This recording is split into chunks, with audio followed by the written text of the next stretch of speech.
Share করছি one more Bangladeshi vlog. এই দিনটা ছিল আমি আসার ২ দিন আগের। আম্মু সবসময় নিজের হাতে নখ কেটে দিত।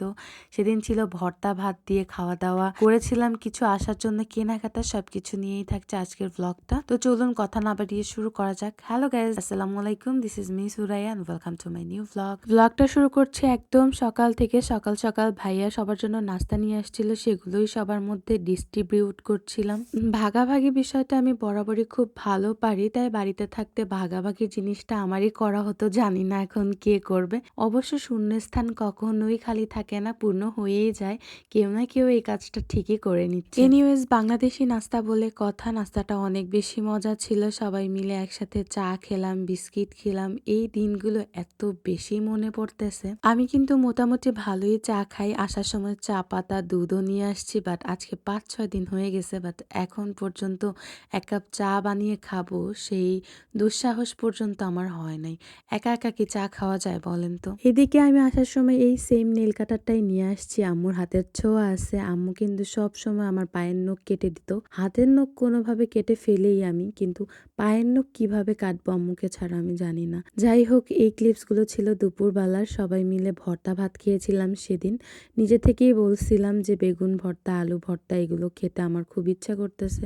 তাই বোন সুন্দর করে টমেটো আর বেগুন একসাথে মিক্স করে ভর্তা করছে, সাথে আলু ভর্তা। জানি না ওর হাতের ভর্তা আবার কবে খাবো। খাওয়া শেষে সবাই ডেজার্টে একটু ম্যাঙ্গো আইসক্রিম খাইছিলাম। এর ফ্লেভারটা দারুণ ছিল, জানি না কোরিয়াতে পাবো কিনা। আমি কোরিয়াতে আসার সময় অনেক কিছুই নিয়ে আসছি, বিরিয়ানি মশলা থেকে শুরু করে ইচ অ্যান্ড এভরিথিং।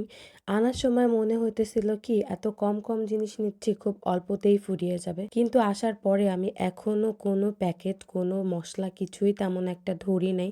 আমার কাছে মনে হইতেছে ২ বছর পর আবার এগুলো ফেরত যাবে। এনিওয়েজ, খাওয়া দাওয়া শেষ করে বিকালের দিকে একটু শপিং এ বের হয়েছিলাম। আমার ট্রলি টলি কেনা লাগতো, তাই জন্য নিজেকে কেমন জানি অতিথি পাখির মতন লাগতেছিল যে আমার সময় ফুরিয়ে আসছে, আমাকে যেতে হবে। মায়া জিনিসটা খুব খারাপ, কাউকেই ভালো থাকতে দেয় না। এনিওয়েজ, স্নিকার গুলো দেখতেছিলাম। আমি ২ জোড়া স্নিকারও নিয়ে নিয়েছি, যেহেতু ওখানে মোটামুটি বেশ ঠান্ডা থাকে, তাই এগুলো কাজে দিবে। যেহেতু ঈদের পরে হচ্ছে ম্যাক্সিমাম শপিং মলই বন্ধ ছিল, হালকা পাতলা কয়েকটা দোকান খোলা ছিল, সেখান থেকেই প্রয়োজনীয় জিনিসপত্রগুলো কিনছিলাম। এখানে থেকে ২টা ট্রলি আমি নিছি, যেহেতু আমি মোটামুটি ৪৬ কেজির মতন ২টা ব্যাগেজ নিতে পারবো, তাই ২টা ট্রলি নিয়ে নিলাম। এখানে আমি একটা ভুল করছি, ২টা ট্রলি হচ্ছে সেম বিগ সাইজের নেওয়া উচিত ছিল। আমি একটা মাঝারি নিছি, একটা বড় নিছি। দ্যাট ইজ ওয়াই আমার কাপড় চোপড় ইচ অ্যান্ড এভরিথিং নিতে খুবই কষ্ট হয়েছে। যাই হোক, এখন রাস্তার পাশে যাই দেখতেছিলাম তাই খাইতে মন চাইতেছিল, যে পরে হয়তো বা আর পাবো না। পরোটা দিয়ে, এখানে